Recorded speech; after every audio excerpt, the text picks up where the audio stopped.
Meus senhores, nós conhecemos a Deus, nosso Pai, e conhecemos a Deus, Filho, Jesus Cristo. Realmente nós o conhecemos? E se conhecemos, como foi que conhecemos a Deus? De que maneira nós conhecemos a Deus? Será que nós adentramos os céus com impetuosidade e o procuramos? Será que nós procuramos Deus até achá-lo, como se ele estivesse perdido e nós estivéssemos caçando? Ou será que nós, outrora ovelhas perdidas, é que fomos achados pelo bom pastor? Outra coisa, quanto que nós conhecemos de Deus? O que nós conhecemos de Deus verdadeiramente? Será que nós sabemos aquilo que nós queremos ou que gostaríamos saber? Ou nós sabemos aquilo que aprouve a Ele revelar a nós, porque era o suficiente para nós? Vamos ver essa e outras coisas aqui no Evangelho de Jesus Cristo segundo Mateus, no capítulo 11, a partir do verso 25, onde a Santa Palavra nos diz o seguinte: Naquele tempo, respondendo Jesus, disse: Graças te dou, ó Pai, Senhor do céu e da terra, porque tu escondeste estas coisas aos sábios e instruídos e as revelaste aos que são como crianças. Sim, ó Pai, porque assim foi agradável diante de ti. Todas as coisas me foram entregues por meu Pai, e nenhum homem conhece o Filho a não ser o Pai, e nenhum homem conhece o Pai a não ser o Filho, e aquele a que o Filho desejar revelar. Até aqui. Vamos ao Senhor novamente em oração. Curva a sua cabeça comigo. Senhor Deus, nosso Pai, em nome de Cristo Jesus, nós nos dirigimos a Ti com toda a humildade. Sabemos das nossas debilidades, das nossas dificuldades, da nossa fraqueza, e pedimos que o Teu Santo Espírito nos ilumine a Tua Santa Palavra, nos auxilie nas nossas debilidades, para que nós possamos aprender um pouco mais de Ti, e com aquilo que nós aprendermos, glorificarmos um pouco mais e melhor o Teu santo nome, e ansiar por conhecer cada vez mais. Nos auxilia, Senhor, e nos ajuda, e coloca dentro de nós um apetite insaciável por Te conhecer. Que nós possamos compreender que não há delícia alguma maior do que ter comunhão contigo, e que não há nada mais desejável do que conhecer e contemplar os Teus caminhos, os Teus desígnios, as Tuas virtudes e os Teus atributos. Tem compaixão de nós, Senhor. Tu nos chamaste com um propósito de nos fazer filhos em Cristo Jesus. Que assim como um filho se interessa pelo seu pai, que nós tenhamos esse interesse cada vez maior. É o que nós pedimos em nome de Cristo Jesus. Amém. Meus irmãos, na última exposição, nós vimos o Senhor comparando alguns lugares que Ele visitou com algumas cidades amaldiçoadas pelo juízo divino. E nós comparamos aquelas pessoas que vêm esporadicamente às igrejas, mas que não se arrependem, com aquelas cidades que Jesus também visitou esporadicamente e que não se arrependeram. Comparamos ainda muitos membros de igrejas que foram batizados, que são comungantes, que fizeram a sua profissão de fé, mas fizeram ela apenas exteriormente, que não se arrependeram de fato. E comparamos essas pessoas com aquela cidade específica onde o nosso Senhor morou, onde os habitantes da cidade tiveram o privilégio de ver e ouvir as palavras do Senhor e o poder do Senhor, mas não se arrependeram, assim como infelizmente muitos membros das igrejas. Por fim, nós vimos que o juízo sobre essas pessoas será muito mais severo do que sobre outras pessoas que moralmente são piores, mas que nunca ouviram o Evangelho. Hoje, nós veremos que essa resposta do Senhor Jesus foi uma oração, na realidade, ao seu Pai. E dela nós vamos extrair algumas aplicações a respeito de orar todo o tempo e de dar graças a Deus. Agora, a razão para essa ação de graças de Jesus ao Pai é a eleição divina. E nós vamos nos regozijar um pouco sobre esse assunto. Depois de entendermos um pouco a respeito disso, a nossa oração, o nosso desejo é que o Senhor, Ele se agrade de auxiliar a cada um de nós para nos juntarmos a Jesus Cristo em eterna ação de graças pela nossa eleição. Dando tempo, nós vamos ver algumas prerrogativas do Senhor Jesus Cristo como nosso mediador. E por fim, o principal assunto, nós veremos que a felicidade dos homens está em conhecer ao Pai e ao Filho. E que isso é algo que nós dependemos totalmente de Deus. E é algo que nós experimentaremos progressivamente até o final das nossas vidas aqui na terra. E que experimentaremos também progressivamente, mas aí plenamente e eternamente na glória. E que Deus nos ajude a compreendermos essas coisas, para que isso nos traga grande alegria e grande esperança. Segundo alguns teólogos, como eu falei no princípio, essa perícope que nós vamos estudar, esse trecho que nós vamos estudar, tem um sabor joanino, tem muitas características com o Evangelho segundo João. Tanto que nós lemos na liturgia e nós fizemos uma segunda fase de liturgia. E eu aconselho aos irmãos hoje, dia do Senhor, quando chegarem em casa, depois de tomarem a sua refeição, de descansarem um pouco, tirem um tempo, peguem o Evangelho de João. Pega ali do capítulo 14 até o 18 e leia. Mas leia com calma, leia meditando. E eu espero que a mensagem desta manhã ela possa queimar e arder nos corações dos irmãos e que os irmãos consigam compreender muitos dos tesouros que João descreve nesses capítulos do seu Evangelho. Na exposição passada, meus irmãos, nesse capítulo, nos versos 20 e 24, nós ouvimos pela primeira vez aqui a voz de censura do nosso Senhor, diante da rejeição daquelas 3 cidades. É a primeira vez que o Senhor censura no Evangelho segundo Mateus. Mas, apesar disso, Jesus ele não reagiu com amargura, mas notem, ele reagiu com gratidão e louvor a Deus, porque os propósitos soberanos do Pai, eles estavam se cumprindo. Isso é maravilhoso. Hoje, que nós possamos ouvir e nos alegrar com a voz de agradecimento do nosso Senhor Jesus Cristo em sua oração. O puritano Matthew Henry ele diz o seguinte: nesses versículos, temos Cristo elevando os olhos para os céus, agradecendo ao seu Pai pela soberania e pela segurança do concerto da redenção.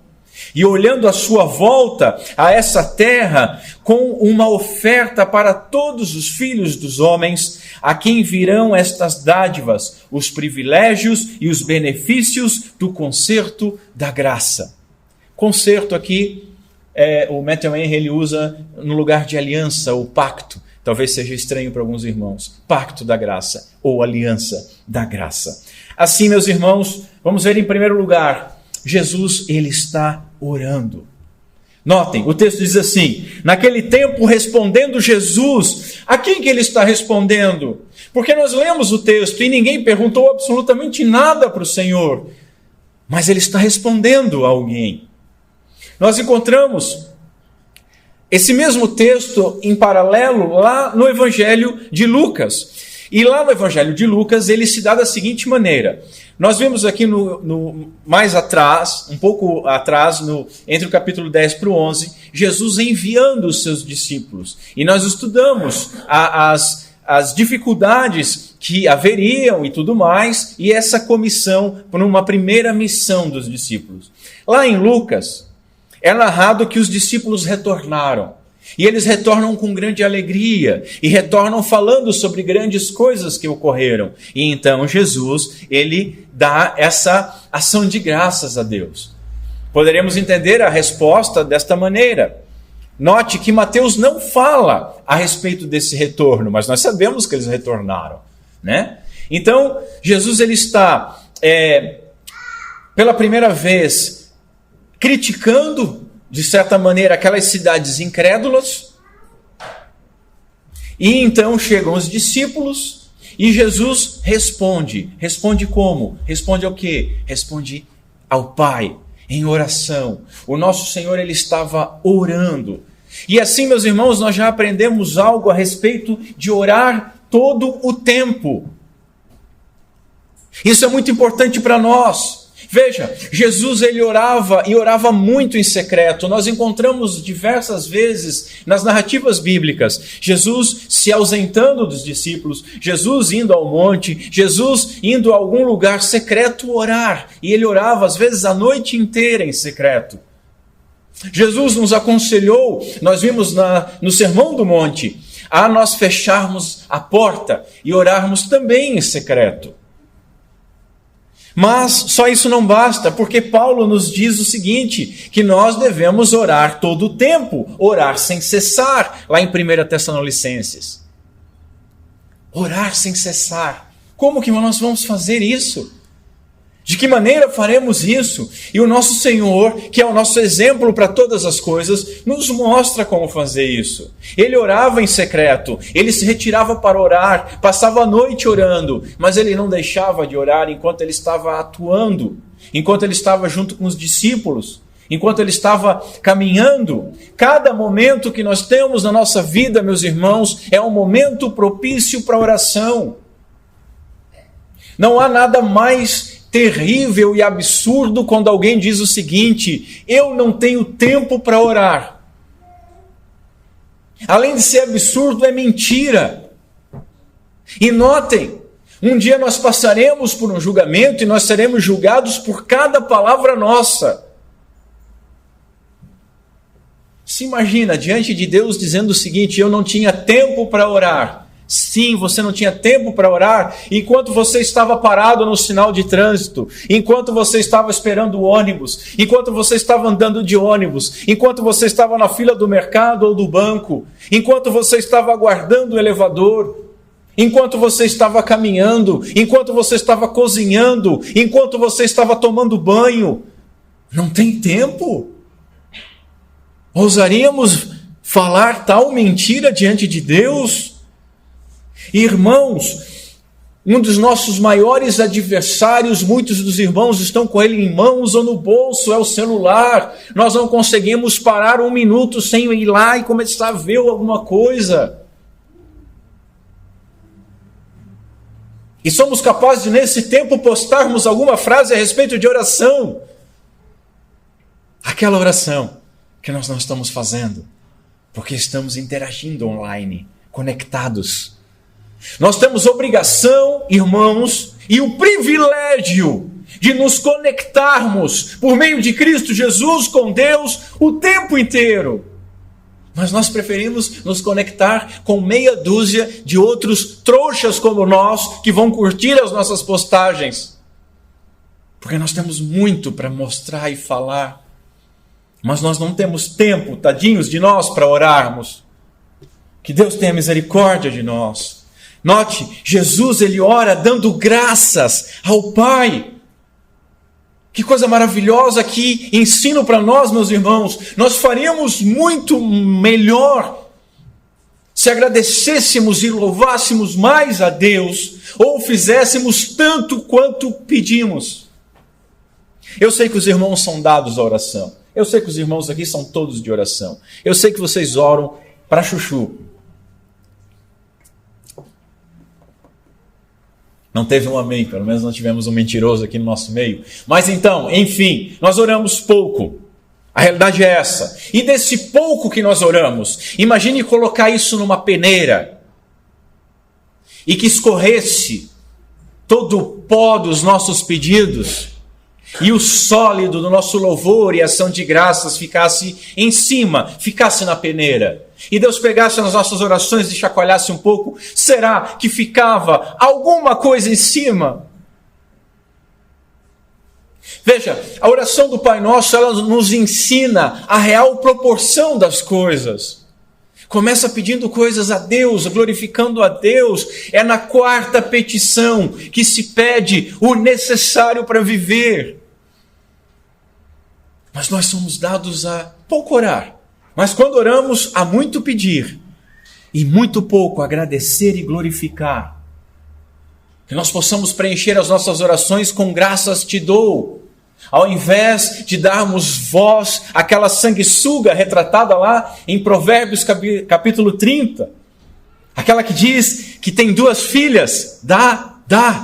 Ou numa outra tradução que tem 2 bocas, que diz mais. Que nós possamos matar essa sanguessuga e glorificar a Deus, louvar a Deus por tudo. Eu não tenho motivos para glorificar porque a minha vida é muito triste. É verdade? Sua vida é triste? Pois saiba que ela poderia ser e você merecia que ela fosse muito mais triste. Então, até na tristeza, nós temos razão para glorificar a Deus. As nossas orações, as nossas ações de graças não são proporcionais aos nossos pedidos. Isso é terrível. Jesus ora ainda, meus irmãos, dando graças ao Pai. E é maravilhoso nós compreendermos isso. E esse Pai, ele diz, graças te dou, ó Pai, Senhor dos céus e da terra. Nós devemos ter a respeito disso 2 atitudes conscientes quando nós dirigimos as nossas vozes pecaminosas a Deus. Primeiro, total reverência e santo temor. Mas, além disso, nós devemos ter confiança, e uma confiança na altura da sua grandeza, daquele que fez céus e terra. Ele é poderoso para ser temido, mas também é poderoso para fazer aquilo que nós necessitamos. Nós não estamos indo a alguém que talvez, quem saiba, possa. Ele pode. A questão é se ele quer. Não é nem se nós merecemos, porque isso é um erro. Ele não nos dá o que nós merecemos, senão ele não seria misericordioso. Ele nos dá o que a sua graça benfazeja nos dá e nos proporciona. Quer falar difícil, não sabe, dá isso, né? Em segundo lugar, nós nunca devemos esquecer, meus irmãos, que nós podemos nos aproximar do Pai por meio de Cristo. E que por meio de Cristo, o Deus é nosso Pai. E isso é glorioso. É essa filiação sobrenatural e amorosa que tempera a nossa reverência. A nossa reverência a Deus não é a um Deus terrível que pode nos consumir e está muito irado. Não, a nossa reverência é a um Deus que pode nos consumir, que esteve muito irado, mas foi satisfeito por Cristo Jesus e hoje nos chama de filhos. Que coisa gloriosa! E é essa filiação que deve ornar, enfeitar a nossa confiança. Nós vamos a Deus com confiança, porque se não vamos com confiança, não deveríamos nem ir. Porque aquele que pede não crendo, acha que vai receber alguma coisa, diz Tiago. Veja, nós vimos isso em Romanos. Sendo Deus, Ele possui o poder para atender. E, sendo Pai, Ele deseja atender. Essa oração, ela deve ser um exemplo para nós, irmãos. Veja, Deus contempla toda a nossa vida. Ele sabe de cada detalhe da nossa vida. Mais do que isso, Ele sonda os nossos corações. Ele sabe de cada sentimento, em cada momento da nossa vida. O Pai bem sabe do que vocês precisam, diz Jesus Cristo. Por isso, nós podemos levar todas as coisas a Ele sempre. Ah, não, isso aqui eu não vou nem pedir, porque, sabe, eu acho que é tão pequeno. Você consegue fazer sozinho? Não, então peça. Porque Ele está diante de você, Ele sabe da sua necessidade. E veja, as nossas orações são feitas por meio de Cristo Jesus, mas são, digamos assim, filtradas pelo Espírito Santo. Aí nós falamos blá, blá, blá de besteira. E o Espírito Santo corrige isso e arruma e diz, olha, na realidade o que ele queria falar é isso, mas ele é tão... Vamos ter misericórdia. Levemos tudo ao Pai. Há uma lição aqui ainda de soberania. Veja, Jesus louva dizendo, ó Pai, Senhor dos céus e da terra. Meus irmãos, quando você abre a sua Bíblia em Gênesis capítulo 1, versículo 1, você lê o seguinte, no princípio Deus criou céus e a terra. E é esse Criador de céus e terra que Jesus está se dirigindo. Agora analise comigo. Ele criou tudo, do nada. Sendo assim, Ele pode dar o fim, a finalidade que Ele bem entender, o fim desejado por Ele a todas as coisas. Ele não deve satisfação para ninguém, Ele não deve satisfação para nenhuma corrente teológica, para nenhuma corrente filosófica. Ele faz, e o que Ele faz é bom. Isso vai nos levar aos próximos pontos. Veja, Jesus dá graças. Por quê? Há um porquê no verso 25 e há um porquê no verso 26. E você podia até sublinhar na sua Bíblia esse porquê, porque essa é a razão, essa é o pilar desses versos. Jesus dá graças porque o Pai escondeu e revelou certas coisas. Que coisas são essas, irmãos? Coisas concernentes à salvação. Qual foi a última mensagem que nós vimos? Que o Senhor não fez milagres, sinais. Deus, o Pai, não enviou profetas para algumas cidades amaldiçoadas, que se Ele tivesse enviado, essas cidades se converteriam e permaneceriam. Em contrapartida, o Senhor foi enviado e fez sinais a outras cidades que não se converteram. Que coisas que Jesus está glorificando? Coisas concernentes à salvação. Por que Ele está orando, então? Ele está orando em ação de graças, porque a salvação foi escondida de alguns e revelada a outros. E isso é glorioso, meus irmãos. Isso é glorioso, isso dá vontade de pular. E aos críticos, entenda o seguinte, você está com a Bíblia aberta no Evangelho de Jesus Cristo segundo Mateus, você não está com as Institutas de Calvino, você não está com a sistemática de Rod, você não está com algum livro de Jonathan Edwards,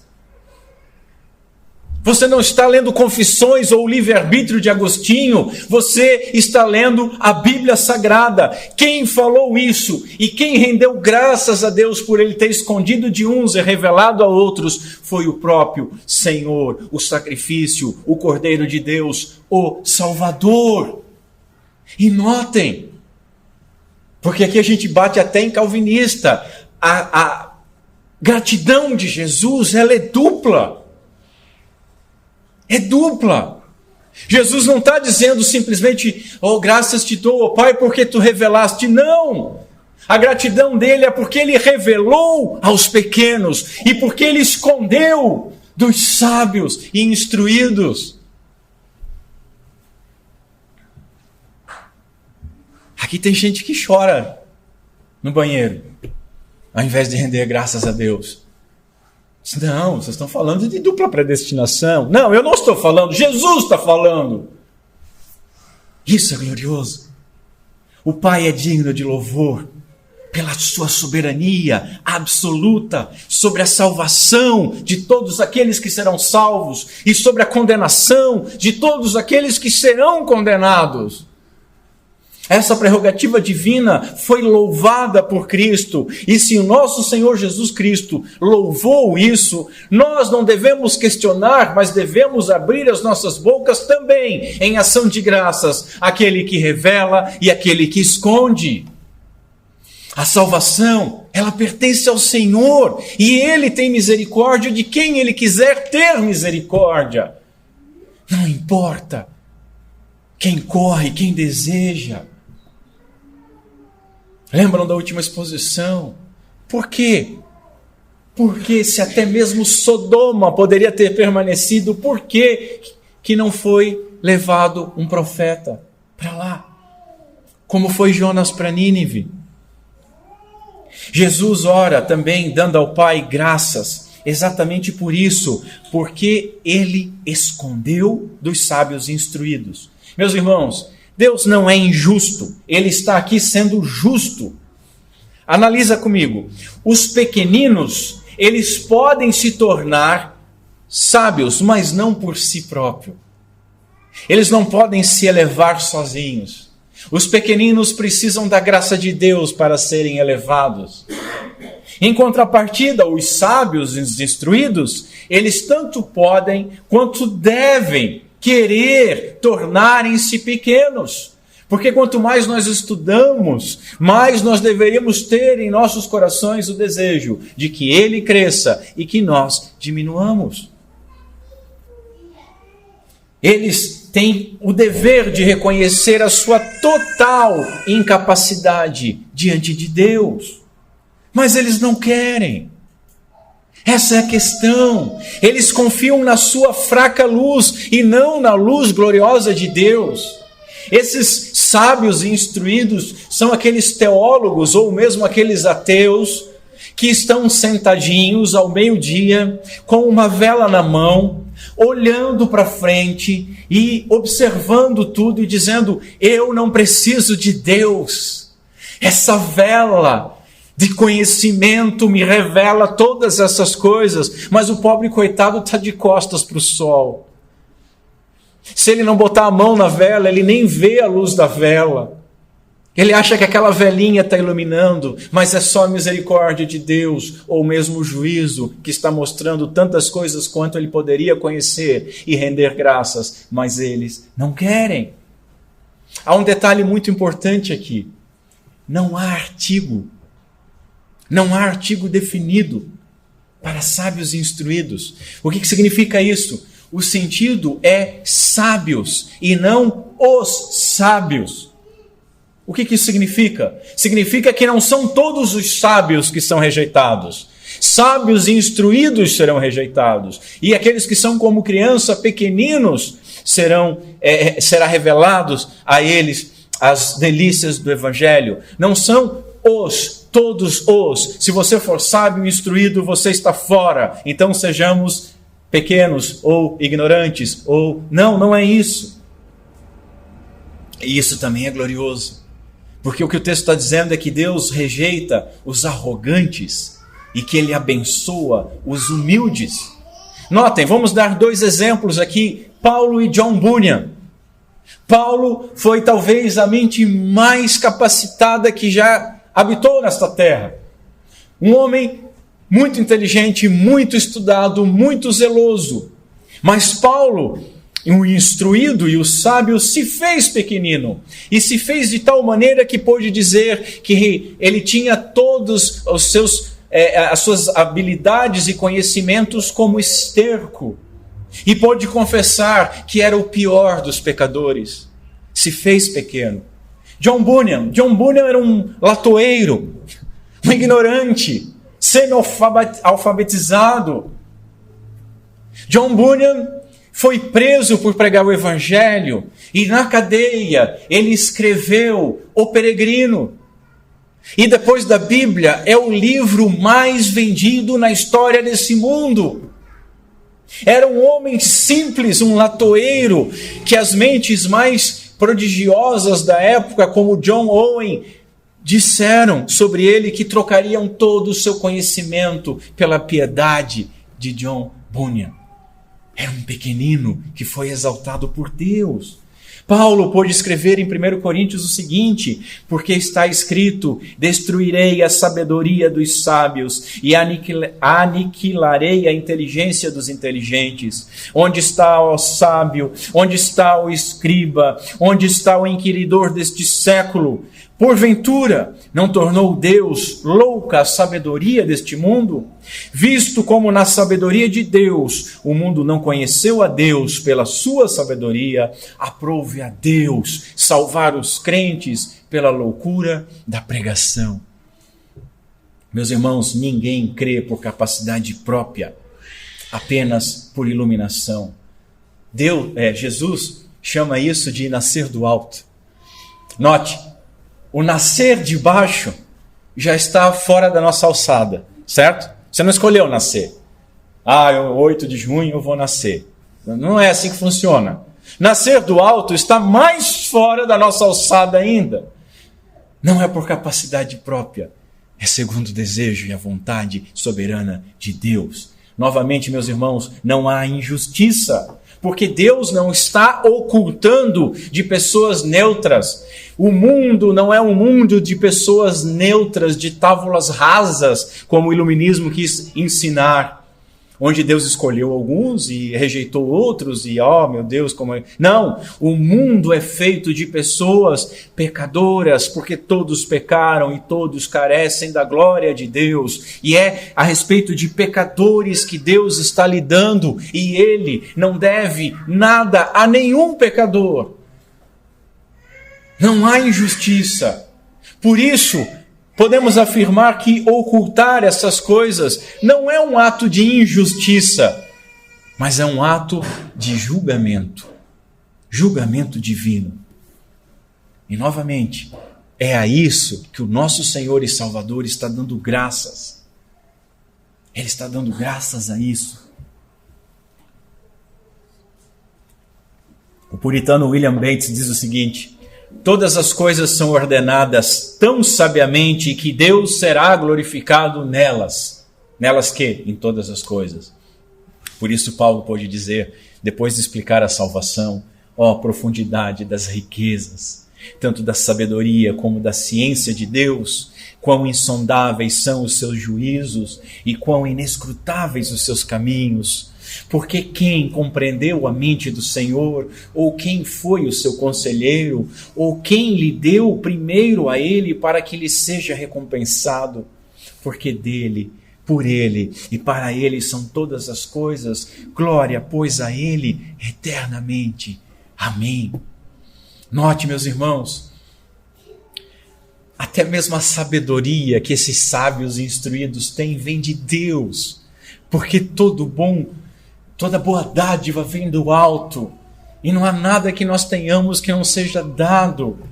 Mas mesmo eles tendo recebido sabedoria e instrução, eles tornaram-se cegos quanto ao doador. Eles se agarraram na sabedoria e na instrução e esqueceram quem deu isso para eles.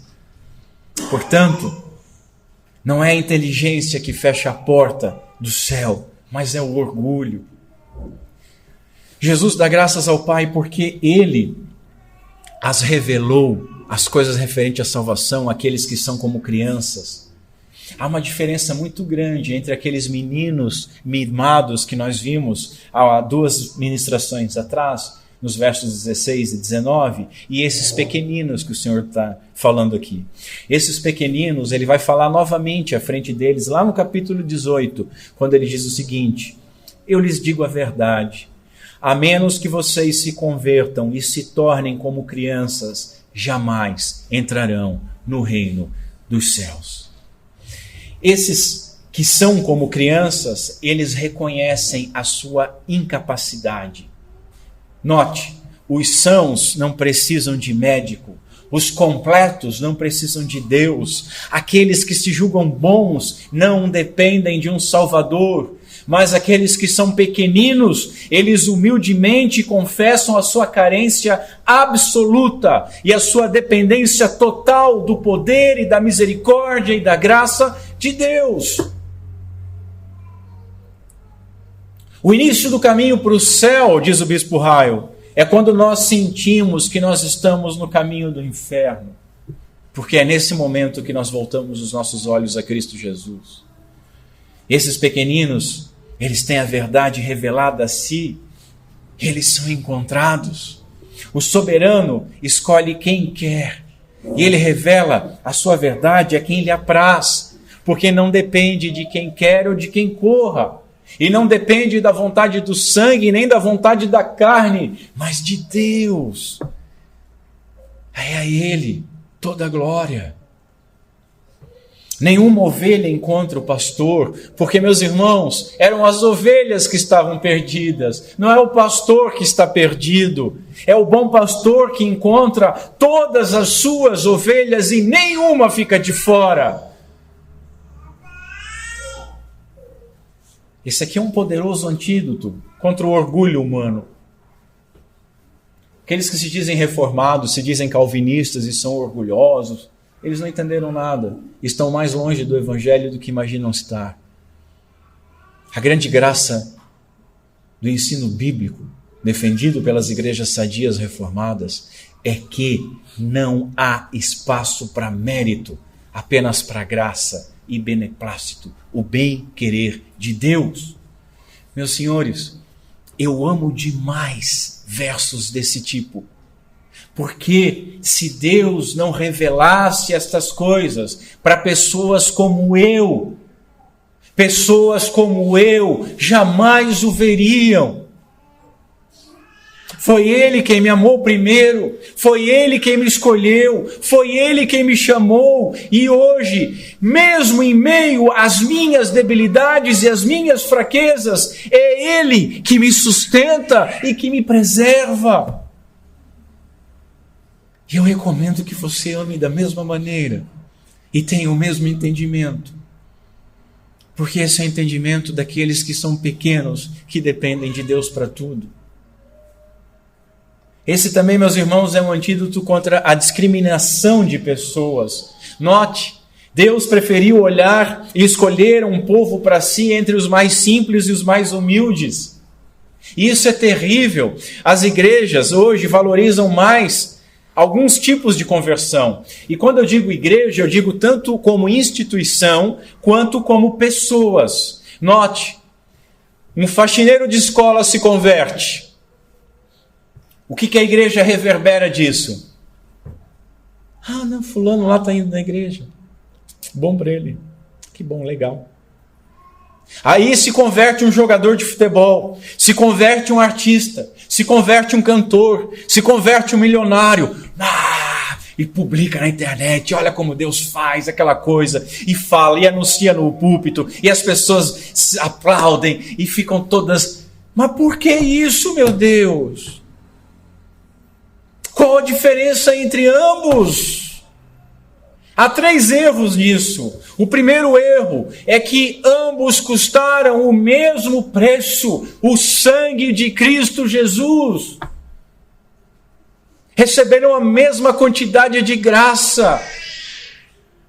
O segundo erro é que todas as pessoas precisam desesperadamente de Deus. Tanto o famoso quanto o desconhecido. E o terceiro erro é que os mais simples são a maioria das conversões.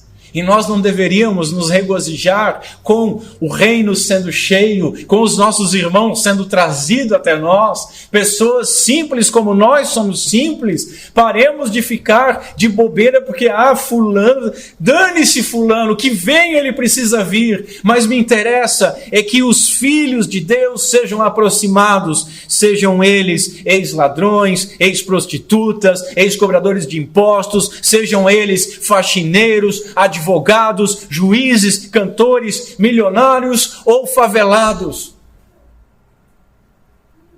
A maioria das conversões são dos pobres. E note, qual foi a conversão que Jesus exultou? Ele se alegrou em qual? Dos pequeninos. Dos pequeninos. Será que não faríamos nós bem em imitar o nosso Senhor? Em cada conversão é dito que há uma festa no céu. Notem, essa festa no céu não é pela pessoa que se converteu. Essa festa no céu é para Cristo Jesus. Porque é mais um que Ele salvou. E esse que Ele salvou, não é dito, uma festa maior se a pessoa for famosa. É uma festa um pouquinho mais simples, ou reúne bastantes pessoas não famosas e aí faz assim a granel, uma festa um pouquinho maior. Não é assim que funciona. Por fim, meus irmãos, e eu estou me alongando, Deus me ajuda. Por fim, em sua oração, Jesus exulta pela razão pelo qual o Pai agiu assim. E isso é maravilhoso. Notem o verso 26. Sim, ó Pai, porque assim foi agradável diante de ti. A King James traduz assim. A ACF traduz, assim te aprouve. Esse porquê pode sublinhar também. Esse verso é muito glorioso. Sabe aquela resposta de criança, aquela resposta que deixa a mãe doida da vida? Por que você não quer fazer tal coisa? Por que não? Né? Os pais ficam doentes com isso. Depois os filhos começam a receber o troco. Por que eu não posso fazer tal coisa? Por que não? Mas como por que não? Eu quero uma justificativa. A gente se vinga dos nossos filhos. Né? E aqui o que Jesus está dizendo é isso. A respeito daquela doutrina que é tão debatida. Da eleição. Por que a eleição? Porque foi agradável diante de ti. Porque te aprouve. Porque sim. Porque essa foi a vontade do Pai. Como nós vimos, Ele é o Senhor da terra e do céu.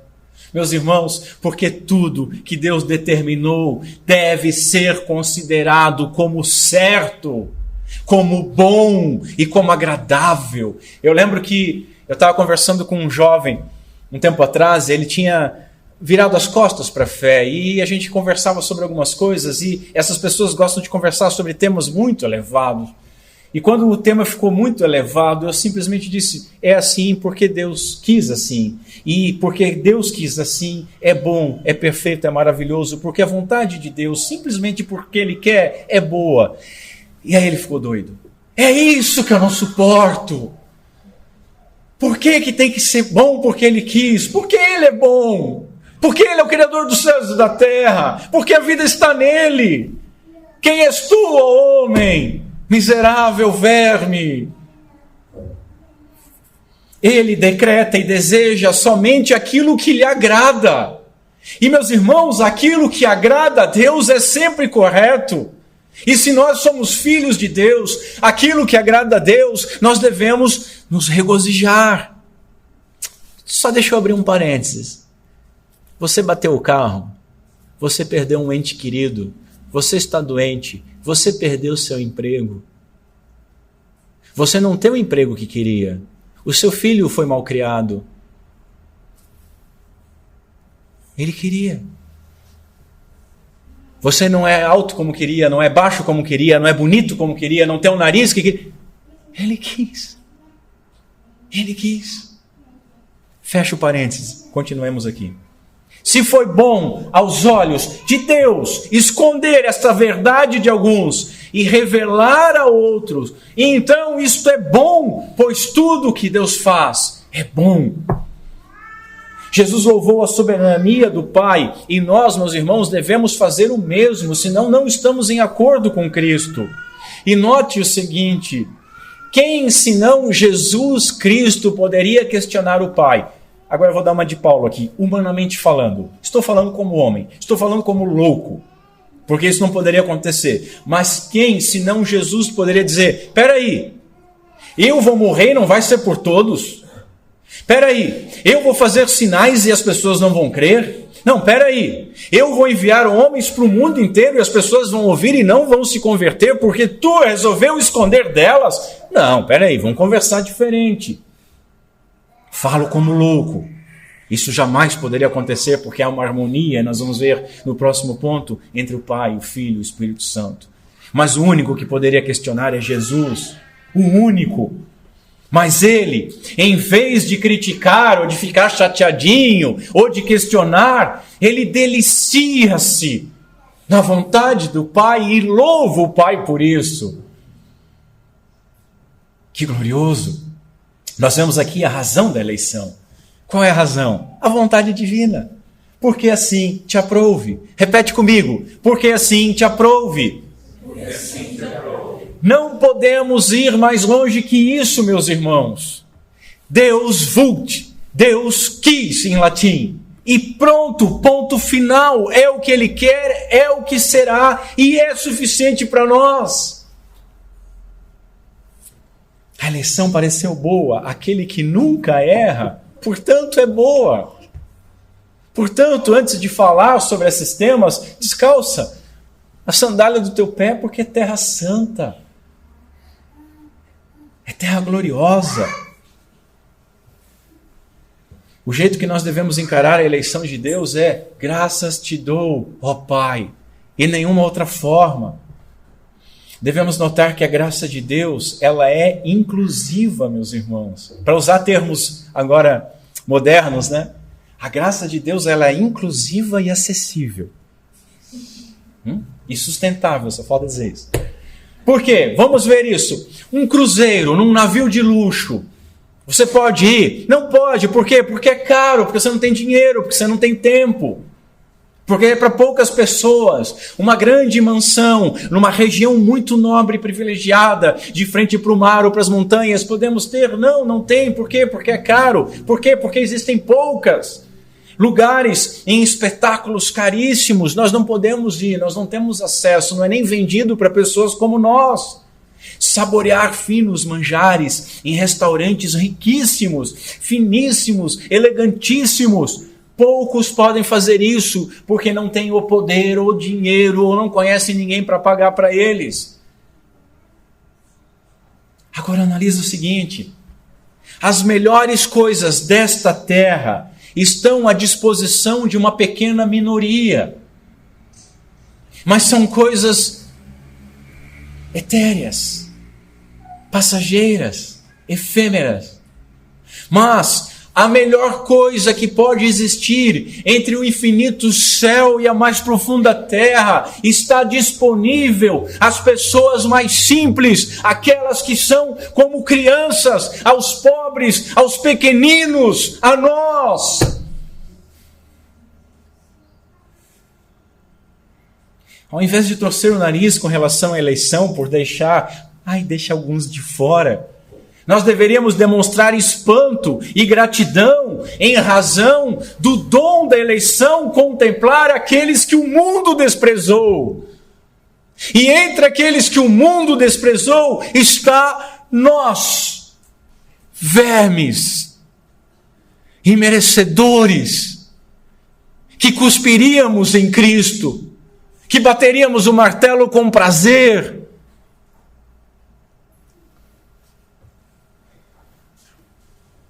Deus não escolheu os melhores, Deus não escolheu os merecedores, Deus não escolheu os mais capacitados, os mais estudados. Ele escolheu pecadores, imundos, detestáveis, mas aqueles a quem Ele amou primeiro, antes da fundação do mundo, e fez isso porque quis, para a glória do seu nome. E isso nos basta.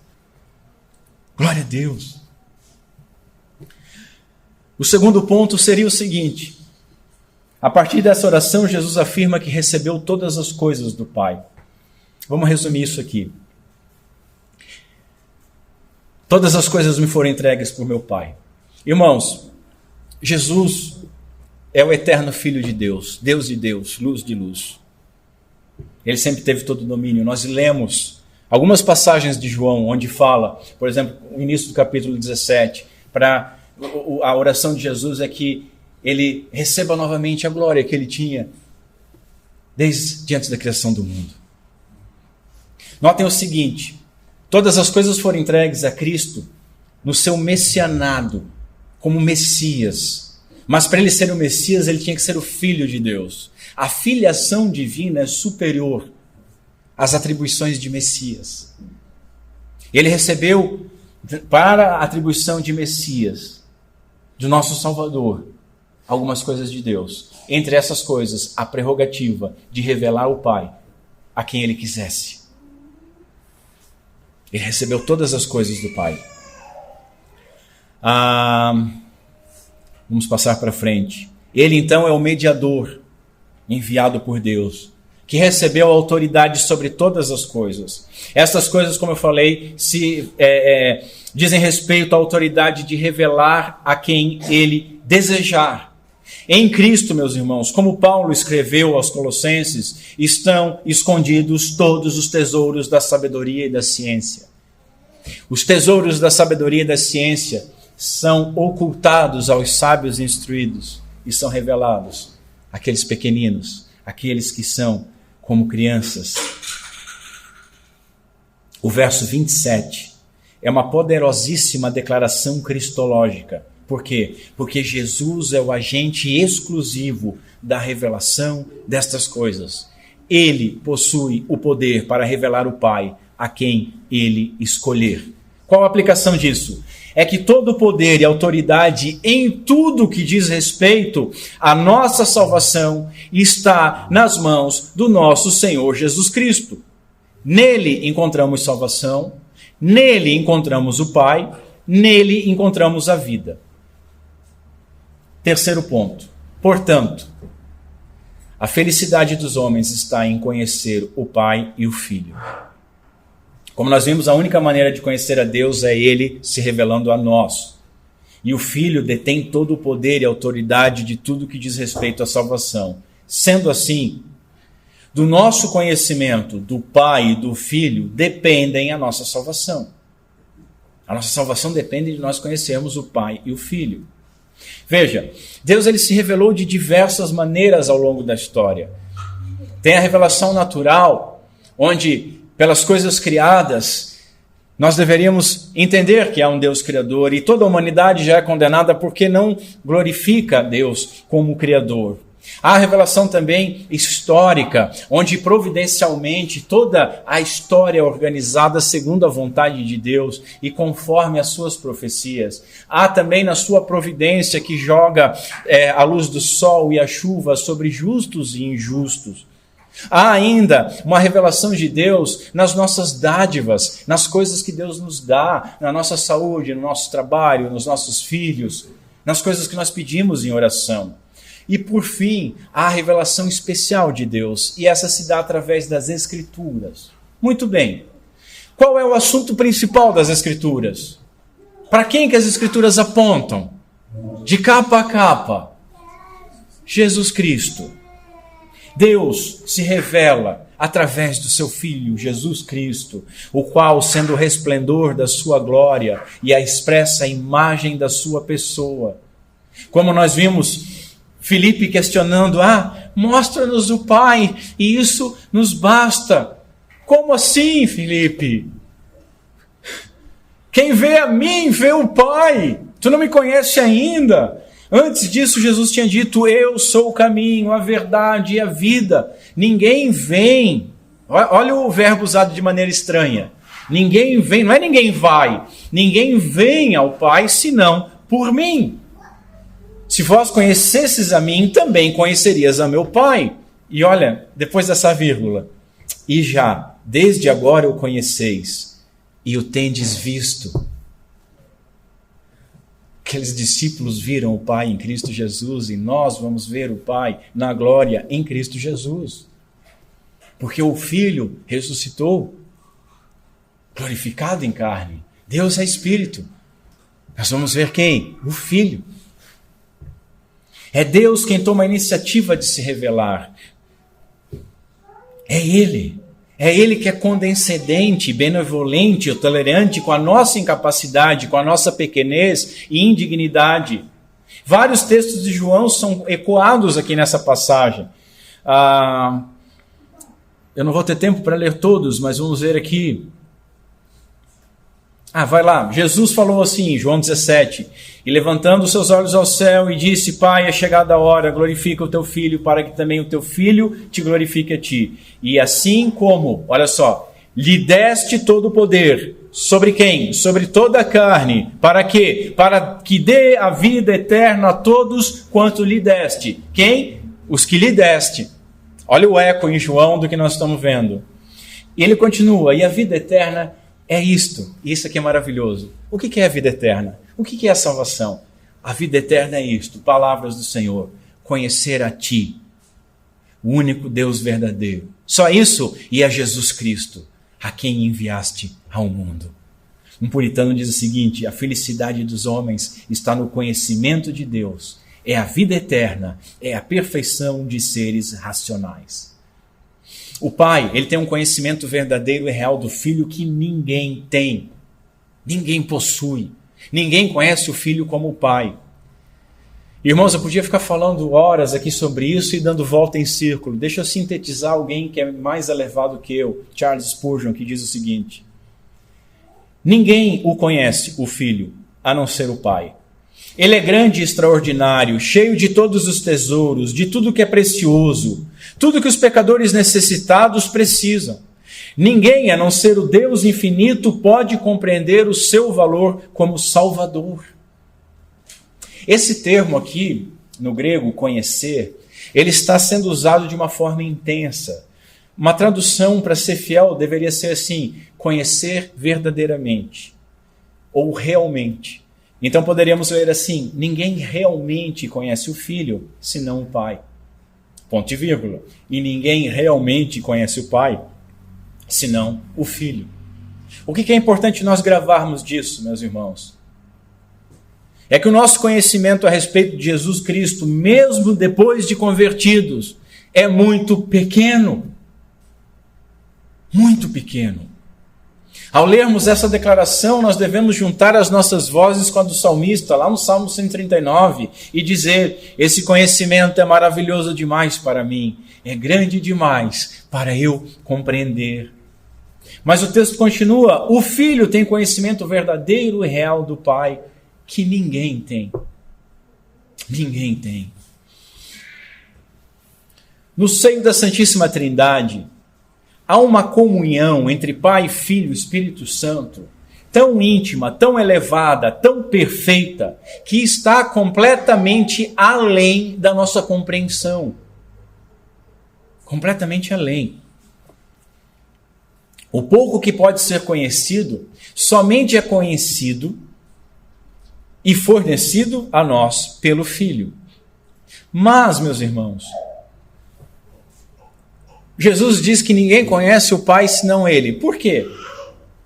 Porque o Filho é Deus.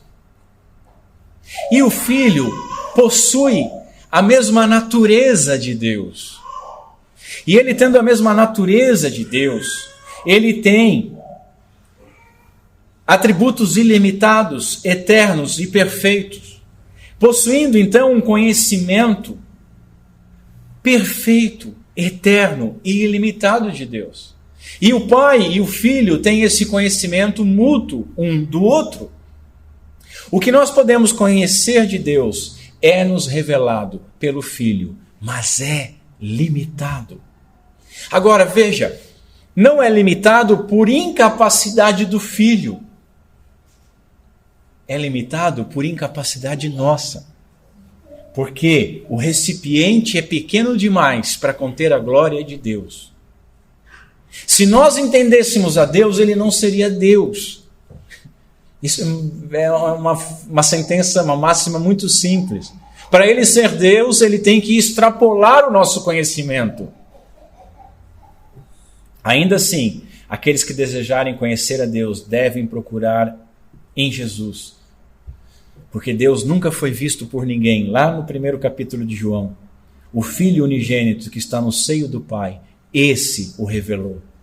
Lembremos também o 14 que eu li. Disse-lhe Jesus: quem vê a mim, vê o Pai. Porque como Jesus tinha dito lá no capítulo 10 de João, eu e o Pai somos um. Abre um parênteses aqui. Ele não diz assim: eu e o Pai somos o mesmo. Né? Como os unitarianos vão dizer. Né? O Pai, Filho e Espírito Santo é o mesmo. São três formas de... Não, isso é bobagem, isso é blasfêmia. Eu e o Pai somos um. Um só Deus, 3 pessoas, Santíssima Trindade. Me explica isso. A gente vai ter a glória toda para entender, meu. Aqui não vai rolar. Fecha parênteses. Ponto. Portanto, o Filho, ele é inescrutável, não se pode compreender, ele é incompreensível, assim como o Pai também é inescrutável, incompreensível. Em última análise, meus irmãos, somente Deus é grande o suficiente para compreender Deus. Por isso que o Pai conhece o Filho como ninguém conhece, e o Filho conhece o Pai como ninguém conhece. Quarto lugar, e esse é o meu ponto final. E esse ponto eu quero que os irmãos guardem no coração com todo carinho. A verdadeira felicidade do homem, então, está em conhecer o Pai e o Filho. Mais uma vez, João 17. E a vida eterna é isto, conhecer a Ti, o único Deus verdadeiro, e a Jesus Cristo, a quem enviaste ao mundo. Vamos fazer 3 breves observações disso. Primeiro, somente aquele que, sendo verdadeiro homem, Jesus Cristo, conhece realmente o homem, e sendo verdadeiramente Deus, conhece realmente a Deus. Somente esse pode revelar o Pai a quem desejar. É Deus que se revela a nós através do Filho. É Deus o Filho que condescende com a nossa natureza na sua encarnação, sendo então a ponte perfeita entre a grandiosidade de Deus e a limitação do homem. Ele revela o Pai, sendo a expressão exata da imagem de Deus. Ele revela o Pai a nós porque ele possui a natureza divina. Ele pode revelar o Pai a nós porque ele possui a nossa natureza humana e pode falar em termos que nós compreendemos. Ele é o caminho para o Pai, porque ele morreu pelos nossos pecados. E nós nos apresentamos ao Pai somente no seu nome, no nome do Filho, carregando a sua justiça, obtido na sua vida, morte e ressurreição, como nossa. Nada de mérito nosso, tudo de Cristo. Segunda observação, somente o mediador é que pode revelar-nos o Pai. Somente podemos conhecer a Deus porque ele se revelou a nós por meio de Jesus. O Filho detém o poder e a vontade para revelar o Pai a quem quiser. Novamente eu vou me reportar a Spurgeon para resumir esse ponto. Prestem atenção, porque vai falar com cada um de vocês. Ele é um mediador que entende você. Ele resumiu e calculou as suas contas de iniquidade e sabe que você é um monte de pecado e miséria e nada mais. A glória disso é que ele compreende a Deus a quem você ofendeu, pois está escrito, ninguém conhece o Filho senão o Pai, e ninguém conhece o Pai senão o Filho, e aquele a quem o Filho quiser revelar. Oh, que misericórdia ter alguém que vai adiante de Deus por mim e que o conhece intimamente. Ele conhece a vontade de seu Pai.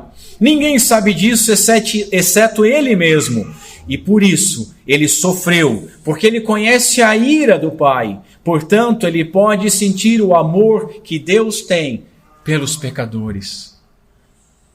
Glorioso isso. Terceiro lugar, ele aponta o Pai a quem desejar revelar em 3 formas. Primeiro, para a salvação. Nós só somos crentes, filhos de Deus, porque ele revelou o Pai para nós. Mas ele revela também, através do Espírito Santo, para a nossa santificação, em nossa jornada nessa terra. Através dos meios de graça, nós conhecemos cada vez mais a Deus e ao seu Filho Jesus Cristo. Através da leitura da palavra, da oração, da ministração dos sacramentos. Mas, meus irmãos, Jesus Cristo revelará o Pai continuadamente e eternamente na glória. Nós não paramos para pensar nisso aqui. Nós não paramos para pensar nisso aqui. Sinceramente, eu vou confessar um pecado para os irmãos. Talvez por uma fraqueza minha. Quando eu me converti, a glória eterna não me parecia tão gloriosa assim. Por quê? Vamos chegar lá. Sim, eu entendia, Deus é todo poderoso, todo digno de louvor, todo digno de adoração. Isso era dito. Mas o que era passado a respeito da glória?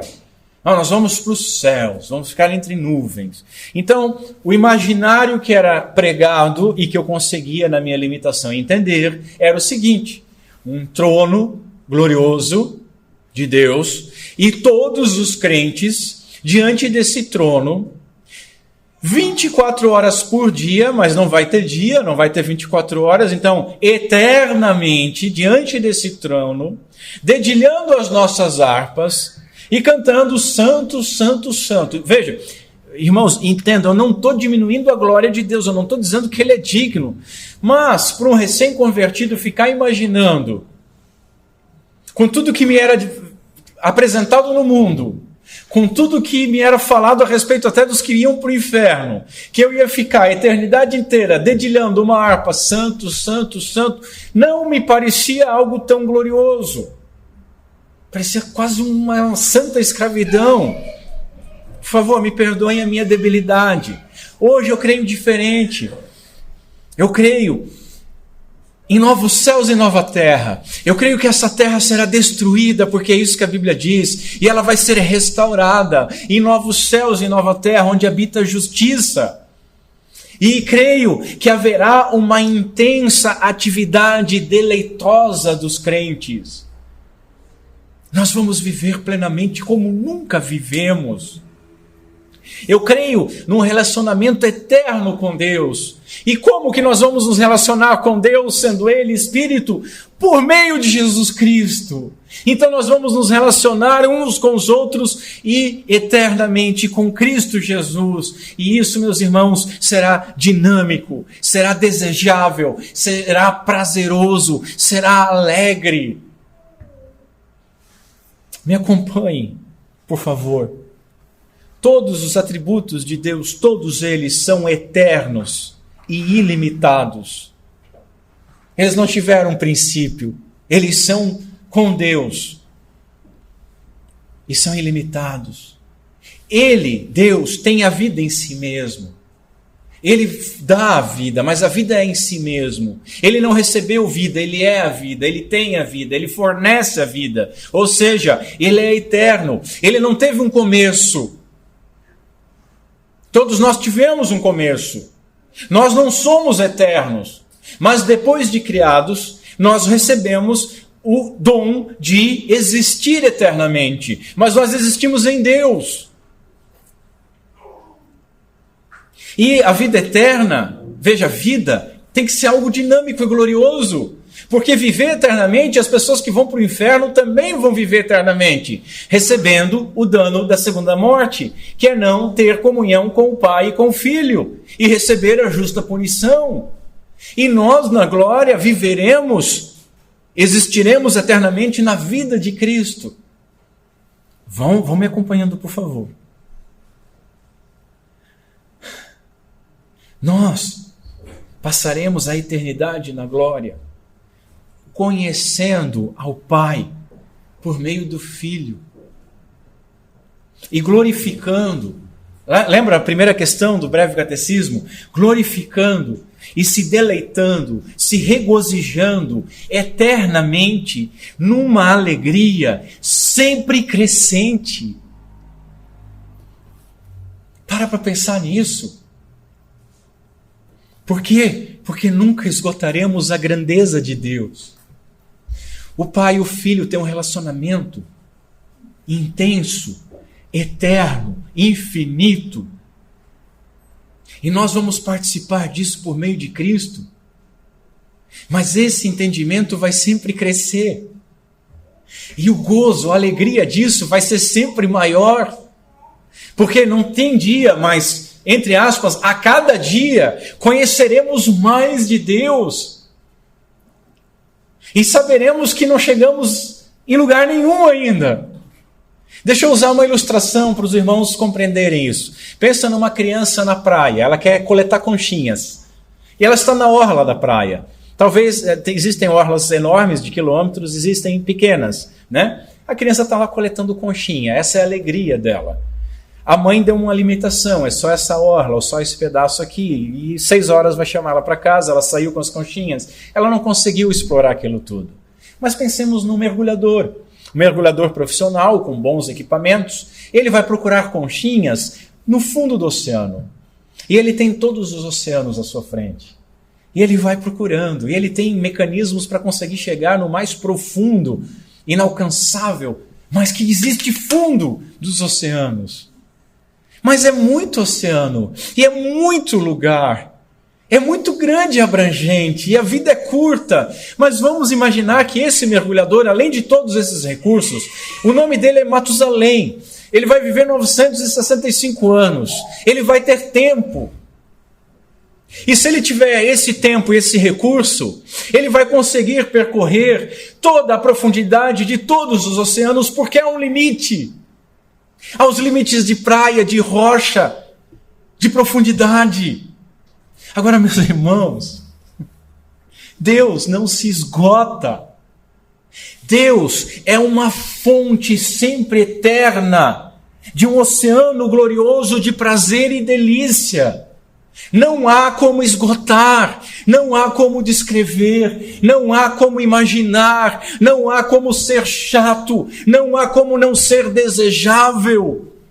Aqueles a quem o Filho desejar revelar o Pai, Ele o revela aqui na salvação, revela aqui durante a nossa caminhada e revelará eternamente na glória. Talvez você tenha 5 anos de crente, talvez 10, talvez 40 anos. Você conhece muito mais a Cristo Jesus e ao Pai do que no momento da sua conversão, não é verdade? Agora imagina assim, Estevão, o primeiro mártir da igreja, está 2000 anos diante de Deus. Não, vamos pensar em Abraão, vamos pensar em Moisés, estão mais de 4000 anos diante de Deus. E esses 4000 anos estão crescendo. Mas eles, usando as palavras de Spurgeon, não chegaram a conhecer nem a primeira letra do nome de Deus. Porque é infinito, e é glorioso, e é eterno. E é maravilhoso.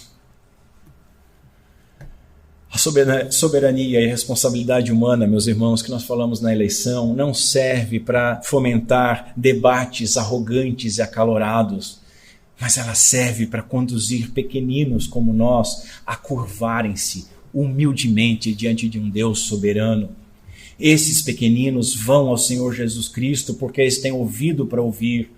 E uma vez que o próprio Cristo foi revelado neles por meio do Espírito Santo, todas as coisas foram colocadas nas mãos do Deus homem, o único mediador, Jesus Cristo, pois somente Ele conhece ambos, o Pai e os homens. Sendo assim, meus irmãos, Ele tem mãos adequadas para lidar com essa revelação que nos é entregue e para glorificar ao Pai, porque é ocultado de uns e é revelado para outros. Não vamos esquecer o que nós vimos a respeito da oração. Devemos orar em todo o tempo, com mais ação de graças do que pedidos.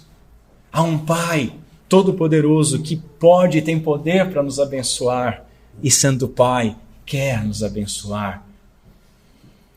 Para encerrar, um teólogo diz o seguinte: se Cristo foi o revelador do Pai, então devemos reverenciá-lo, reconhecer o seu senhorio, receber a sua palavra de revelação, nos deleitarmos na sua verdade e no conhecimento de Deus que somente Ele pode oferecer. Meus irmãos, muito mais que isso, nós devemos ansiar esperançosamente pela glória, quando nós conheceremos mais e mais, sempre eternamente o Pai, por meio do Filho. E então, lembrando o que o Diego falou na semana passada, somente então nós glorificaremos a Deus e nos alegraremos nele plena e eternamente. Começamos a experimentar isso agora. Isso é só um aperitivo daquilo que nós experimentaremos eternamente. Que Deus Pai seja misericordioso conosco, por meio de Cristo Jesus. Amém. Vamos ficar em pé. Curva a sua cabeça comigo. Vamos ao Senhor em oração. Senhor, diante da glória que nos é apresentada no Evangelho, diante da nossa debilidade, nós só podemos dizer: louvado seja o teu santo nome. Guarda em nossos corações, Senhor, um pouco disso que nós vimos hoje. E que essa semente possa crescer em nossos corações, para que nós desenvolvamos um apetite por aquele dia, para que nós possamos passar por todas as provações e limitações e aflições desta vida, com os nossos olhos fixos no autor e consumador da nossa fé, ansioso por aquele dia, onde será enxugada dos nossos olhos toda lágrima, e é onde nós eternamente vamos nos deleitar em Ti, ó Pai, por meio de Cristo. Obrigado, Senhor, porque Tu nos escolheu. Nós confessamos que somos pequenos, longe de nós o orgulho, longe de nós o mérito. Nós nos curvamos a Ti e Te agradecemos, porque de outra forma nós não estaríamos diante de Ti como filhos. Obrigado por Cristo nosso Senhor. Obrigado pelo dom da vida. Obrigado por essas promessas maravilhosas. E nos auxilia, Senhor, a andarmos de maneira digna como Teus filhos, para a glória do Teu nome. Pedimos isso em nome de Cristo Jesus. Amém.